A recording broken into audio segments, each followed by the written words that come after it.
Hi மக்களே, எல்லாருக்கும் வணக்கம். இந்த வீடியோவில் நம்ம பார்க்க போகிறது வர்த்தகத்திலிருந்து பேரரசு வரை இந்த லெசனோட பார்ட் 3 வீடியோ தான் பார்க்க போகிறோம். ஓகேங்களா, ஆல்ரெடி பார்ட் 2 வரைக்கும் நம்ம அப்லோட் பண்ணியிருக்கோம். அதை நீங்கள் பார்க்கணும் அப்படின்னா டிஸ்கிரிப்ஷனில் அந்த பிளேலிஸ்ட்டோட லிங்க்கை நான் கொடுக்குறேன். தேவைப்படுறவங்க அதை கிளிக் பண்ணி பார்த்துக்கோங்க. நீங்கள் நம்ம சேனலுக்கு இப்போ தான் புதுசாக வரீங்க அப்படின்னா சேனலை சப்ஸ்கிரைப் பண்ணிவிட்டு பக்கத்தில் இருக்க பெல் ஐக்கானை கிளிக் பண்ணிடுங்க. அப்போ தான் நம்ம போடுற அடுத்தடுத்த வீடியோ பதிவை நீங்கள் நோட்டிஃபிகேஷனாக பார்க்கலாம். வாங்க வீடியோக்குள்ளே போகலாம். முதல் வினா: எந்த ஆண்டு இந்திய உயர்நீதிமன்ற சட்டத்தின்படி கல்கத்தா, பம்பாய், மதராஸ் ஆகிய இடங்களில் பழைய உச்ச நீதிமன்றங்களுக்கு பதிலாக 3 உயர்நீதிமன்றம் ஏற்படுத்தப்பட்டது? எந்த ஆண்டு இந்திய உயர்நீதிமன்ற சட்டத்தின்படி கல்கத்தா, பம்பாய், மதராஸ் ஆகிய இடங்களில் பழைய உச்ச நீதிமன்றங்களுக்கு பதிலாக 3 உயர்நீதிமன்றம் ஏற்படுத்தப்பட்டுச்சு? ஆன்சர் 1861. 1861. தவறானதை தேர்ந்தெடு. கூற்று 1 பாருங்கள். வங்காளத்தின் வில்லியம் கோட்டையில் முதல் உச்ச நீதிமன்ற நீதிபதி சர் எலிஜா இம்பே ஆவார். வங்காளத்தின் வில்லியம் கோட்டையில் முதல் உச்ச நீதிமன்ற நீதிபதியாக சர் எலிஜா இம்பே தேர்ந்தெடுக்கப்பட்டார். மதராஸ் உயர்நீதிமன்றத்தின் முதல் இந்திய தலைமை நீதிபதினா சர் திருவாரூர் முத்துசாமி ஆவார். ஓகேங்களா, சர் டி முத்துசாமி அப்படின்னு சொல்லுவாங்க. டி முத்துசாமி அவர்கள் தான் மதராஸ் உயர்நீதிமன்றத்தோட முதல் இந்திய தலைமை நீதிபதியாக இருந்திருக்காரு. அப்போ தவறானதுன்னு எதுவுமே இல்லை. இந்தியாவில் இருந்த சுதேச அரசுகளை ஆங்கிலேயரின் கட்டுப்பாட்டில் கொண்டு வர டேஷ் என்பவரால் துணைப்படை திட்டம் 1798 அறிமுகம் செய்யப்பட்டது. இந்தியாவில் இருந்த சுதேச அரசுகளை ஆங்கிலேயரோட கட்டுப்பாட்டில் கொண்டு வரத்துக்காக யாரோட ஐடியாவில் துணைப்படை திட்டம் அப்படிங்கிறது 1798 கொண்டு வந்தாங்க? ஆன்சர் பாருங்கள், வெல்லஸ்லி பிரபு. துணைப்படை திட்டத்தை 1798 ஏற்றுக்கொண்ட முதல் நாடு எது? துணைப்படை திட்டத்தை ஏற்றுக்கொண்ட ஒரு சமஸ்தானம் எது? 1798. ஹைதராபாத். அடுத்தது பாருங்கள், துணைப்படை திட்டத்தை ஏற்றுக்கொண்ட நாடுகள் அதோட வருஷங்களை நம்ம சரியாக பொருத்தணும். ஓகேவா? தஞ்சாவூர் எப்போ ஏற்றுக்கிட்டாங்கன்னா 1799. அடுத்த வருடமே ஏற்றுக்கிட்டாங்க. அயோத்தி 1801. குவாலியர் 1804. போன்ஸ்லே 1803 ஏற்றுக்கிட்டார். ஓகேங்களா, தவறானதை தேர்ந்தெடுன்னு கேட்குறாங்க. டல்ஹசி பிரபு இந்தியாவில் ஆங்கிலேய அதிகாரத்தை உயர்த்துவதில் முதன்மை சிற்பியாக இருந்தார். 1848 டல்ஹசி வாரிசு இழப்பு கொள்கையை கொண்டு வந்தார். அப்போ இரண்டும் சரிதான். அப்போ தவறுன்னு எதுவுமே கிடையாது. 1857 பெரும் புரட்சிக்கு டேஷ் கொள்கை முக்கிய காரணமாக இருந்துச்சு? ஆன்சர் வாரிசு இழப்பு கொள்கை. அடுத்தது பொறுத்துக. வாரிசு இழப்பு கொள்கையின் இணைத்து கொண்ட பகுதிகள், அதாவது வாரிசு இல்லை அப்படின்னா அந்த கவர்மெண்ட் அந்த சமஸ்தானம் ஆங்கிலேயரோட தானாக இணைஞ்சிவிடும். ஓகேங்களா, ஸோ தத்தெடுக்க முடியாது வாரிசை. ஸோ அதன்படி இணைத்து கொள்ளப்பட்ட பகுதிகள் அப்படின்னு பார்த்தீங்கன்னா, ஸோ இந்த கொஷினுக்கு உங்களுக்கு ஆன்சர் தெரிஞ்சால் நீங்களே ஆன்சரை மேட்ச் பண்ணலாம். ஓகேவா? ஸோ இந்த கொஷினுக்கு ஆன்சரை கமெண்ட்ஸில் சொல்லுங்கள். வீடியோவில் 3 பார்ட் பார்த்தவங்க. ஓகேவா? திப்பு சுல்தானுக்கு எதிராக வெல்லஸ்லி போர் அறிவித்த ஆண்டு என்ன? திப்பு சுல்தானுக்கு எதிராக வெல்லஸ்லி போர் அறிவித்த ஆண்டு என்ன? ஆன்சர் 1799. 1757 வங்காளத்தை ஆட்சி செய்தவர் யார்? 1757 வங்காளத்தை ஆட்சி செய்தவர் சிராஜ் உத்தவ்லா. பக்சார் போரின் முடிவில் ஏற்பட்ட உடன்படிக்கை என்ன? பக்சார் போரின் முடிவில் ஏற்பட்ட உடன்படிக்கை அலகாபாத் உடன்படிக்கை. அடுத்தது பொறுத்துக. தென்னிந்திய கழகம் 1800 801. வேலூர் கழகம் 806. பெரும்புரட்சி 857. அலிநகர் உடன்படிக்கை 1757 பிப்ரவரி 9 போடப்பட்டுச்சு. ஓகேவா? பாண்டிச்சேரி உடன்படிக்கை டேஷ் கர்நாடக போரை முடிவுக்கு கொண்டு வந்துச்சு? 2ஆம் கர்நாடக போரை. மங்களூர் உடன்படிக்கை இவர்களுக்கு இடையே கையெழுத்தானது? மங்களூர் உடன்படிக்கை அப்படிங்கிறது யார் யாருக்கு இடையில் கையெழுத்தாச்சுன்னா ஆங்கிலேயர்கள் மற்றும் திப்பு சுல்தான். 3ஆம் ஆங்கிலேய மைசூர் போரின் போது ஆங்கிலேய தலைமை ஆளுநர் யார்? 3ஆம் ஆங்கிலேய மைசூர் போரின் போது ஆங்கிலேய தலைமை ஆளுநராக இருந்தவர் யார்? காரன்வாலிஸ். சிராஜ் உத்தவ்லாவின் தலைமை படை தளபதி யார்? சிராஜ் உத்தவ்லாவின் தலைமை படை தளபதி யார்? மாணிக்சந்த் மிர்ஜாபர். மாணிக்சந்த் மிர்ஜாபர் அப்படிங்கிறவங்க தான். அடுத்தது பொறுத்துக உடன்படிக்கைகள், அதனால் நிறுத்தப்பட்ட போர்கள். ஓகேவா?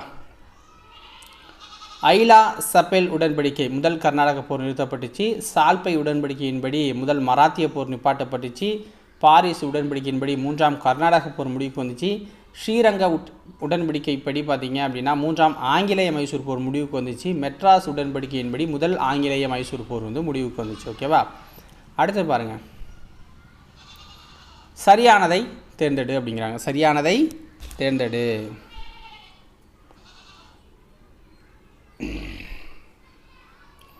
ஸோ இது வந்து அழி கிடையாது, அலி. ஓகேங்களா?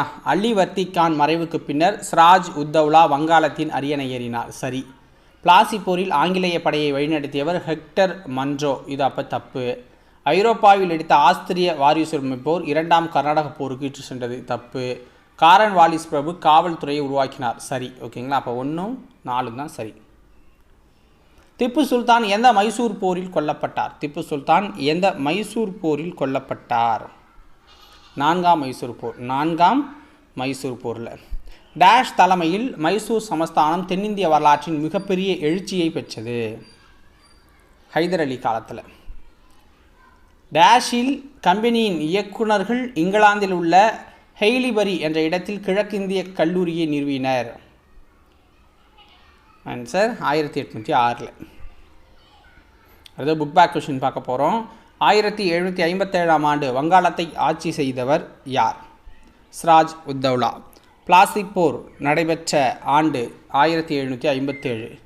பக்சார் போரின் முடிவில் ஏற்பட்ட உடன்படிக்கை எது? பக்சார் போர் முடிவில் ஏற்பட்ட உடன்படிக்கை அலகாபாத் உடன்படிக்கை. பாண்டிச்சேரி உடன்படிக்கையின்படி கர்நாடக போர் முடிவுக்கு கொண்டு வரப்பட்டது.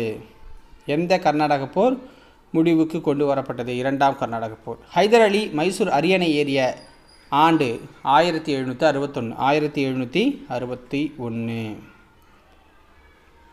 மங்களூர் உடன்படிக்கை யார் யாருக்கிடையே கையெழுத்தானது? ஆங்கிலேயர்கள் மற்றும் திப்பு சுல்தான். 3ஆம் ஆங்கிலேய மைசூர் போரின் போது ஆங்கிலேய தலைமை ஆளுநர் யார்? காரன் வாலிஸ். ஆங்கிலேயருடன் பசீன் உடன்படிக்கை செய்து கொண்டவர் யார்? ஆங்கிலேயருடன் பசீன் அப்படிங்கிற உடன்படிக்கை செய்து கொண்டவர் 2ஆம் பாஜிராவ். மராத்திய பேரரசின் கடைசி பீஷ்வா யார்? 2ஆம் பாஜிராவ். துணைப்படை திட்டத்தில் இணைந்து கொண்ட முதல் இந்திய சுதேச அரசு எது? ஹைதராபாத். அடுத்தது கோடிட்ட இடங்களை நிரப்புக அப்படிங்கிறாங்க. ஸோ பாருங்கள், அலிநகர் உடன்படிக்கை கையெழுத்திடப்பட்ட ஆண்டு 1757. 1757 பிப்ரவரி 9. சிராஜ் உத்தவ்லாவின் தலைமை படை தளபதி யார்னா மீர் ஜாஃபர். மீர் ஜாஃபர். 2ஆம் கர்நாடக போருக்கு முக்கிய காரணம் வாரிசுரிமை பிரச்சனை தான். ஸோ வாரிசுரிமை பிரச்சனை. இந்தியாவில் பிரிட்டிஷ் சாம்ராஜ்யத்தை விரிவுபடுத்துவதற்காக வாரிசு இழப்பு கொள்கையை கொண்டு வந்தவர் யார்னா டல்ஹசி பிரபு. டல்ஹசி பிரபு. திப்பு சுல்தானை இறுதியாக தோற்கடித்தவர் யார்னா Arthur Wellesley. Arthur Wellesley. Tipu Sultan இறப்புக்கு பின்னர் டேஷ் வசம் மைசூர் ஒப்படைக்கப்பட்டது. 3ஆம் கிருஷ்ணராஜ உடையார். 3ஆம் கிருஷ்ணராஜ உடையார் வசம் ஒப்படைக்கப்பட்டுச்சு.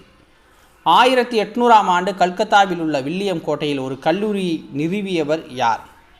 வெல்லஸ்லி பிரபு. வெல்லஸ்லி பிரபு. வெல்லஸ்லி பிரபு. அடுத்தது பொறுத்துக. ஸோ ஐலா சபேல் உடன்படிக்கையின் மூலம் எது நிறுத்தப்பட்டுச்சு? ஐலா சபேல் உடன்படிக்கையின் மூலம் எது நிறுத்தப்பட்டுச்சுன்னா முதல் கர்நாடக போர். முதல் கர்நாடக போர். சால்பை உடன்படிக்கையின்படி முதல் மராத்திய போர் நிப்பாட்டப்பட்டுச்சு. பாரிஸ் உடன்படிக்கைனா 3ஆம் கர்நாடக போர் நிப்பாட்டப்பட்டுச்சு. ஸ்ரீரங்கப்பட்டின உடன்படிக்கையின்படி ஆங்கிலேய மைசூர் போரும், மதராஸ் உடன்படிக்கையின்படி முதல் ஆங்கிலேய மைசூர் போர் வந்து முடிவுக்கு வந்துச்சு. முதல் ஆங்கிலேய மைசூர் போர். ஓகேங்களா? ஸோ இங்கே வந்து ஸ்ரீரங்க உடன்படிக்கையின்படி 3ஆம் மைசூர். ஓகேங்களா? 3ஆம் ஆங்கிலேய மைசூர் போர் முடிவுக்கு வந்துச்சு. அடுத்து சரியா தவறா? அலி வர்த்தி கான் மறைவுக்கு பின்னர் சிராஜ் உத்தவ்லா வங்காளத்தின் அரியணை ஏறினார். இது சரியா? சரி. பிளாசி போரில் ஆங்கிலேய படையை வழிநடத்தியவர் ஹெக்டர் மன்ரோ. தப்பு. ஐரோப்பாவில் வெடித்த ஆஸ்திரிய வாரிசு உணர்வு 2ஆம் கர்நாடக போருக்கு இட்டுச் சென்றது. தவறு. வங்காளத்தின் வில்லியம் கோட்டையில் உள்ள உச்சநீதிமன்றத்தின் முதல் தலைமை நீதிபதி சர் எலிஜா எம்பே அவர்கள். சரி. காரல் வாலிஸ் பிரபு காவல்துறையை உருவாக்கினார். சரி. அடுத்தது சரியாக பொருந்தி உள்ளது எதுன்னு கேட்குறாங்க. அடையார் போர் தப்பு, ஆம்பூர் போர் தப்பு, வந்தவாசி போர் வந்து 1760 சரி, ஆற்காட்டு போரும் தப்பாக இருக்குது. ஓகேங்களா? ஸோ இதோட இந்த வீடியோ பதிவு முடியுது. ஸோ நாளைக்கு இந்தியாவில் கல்வி வளர்ச்சி அப்படிங்கிற லெசனை வந்து பார்க்க போகிறோம். ஸோ தொடர்ந்து நமக்கு சப்போர்ட் பண்ணிகிட்டு இருக்க எல்லாருக்குமே ஆல் த பெஸ்ட் சொல்லிக்கிறோம். ஸோ வினா வங்கி புத்தகங்கள் தேவை அப்படின்னா நீங்கள் வந்து வாங்கிக்கலாம். ஸோ நன்றி, வணக்கம்.